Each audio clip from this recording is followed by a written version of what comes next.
In so many of these networking situations where you get asked the dreaded, what do you do question, there's just that moment you're like, ugh, like I hate that question so much. It is not an easy question to answer. And so my remedy for that is what I like to call your high story.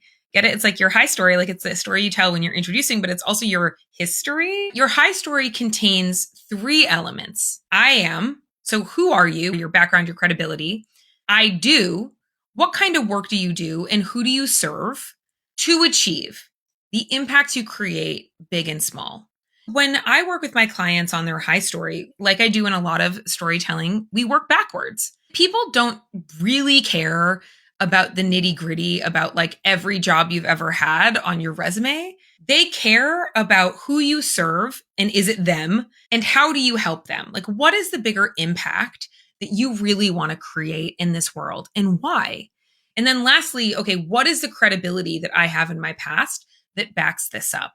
People truly want to help, but they need to understand what you want to be doing more of. And so to be able to tailor your high story to showcase your skills and showcase what you really care about and are passionate about will make that second part of the conversation about what can you do to support me way easier. And so we can create this sort of Mad Libs like statement, I am, I do, to achieve. You can pull it out long like I did in my first answer here on your podcast. That was my longish version of my high story.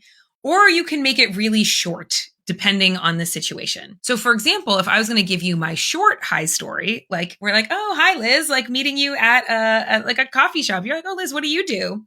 Oh, hi, I'm Liz. I'm a storytelling coach and I help people who are in moments of career transition or leaders find, shape, and share their most powerful stories so that they can drive personal and professional growth. And, you know, I came to that after 15 years of telling other people's stories and going through my own journey of having to learn my own stories after I got laid off that helped me really grow personally and professionally. And so now that's how I help my clients as well. So 2 sentences, 3 sentences.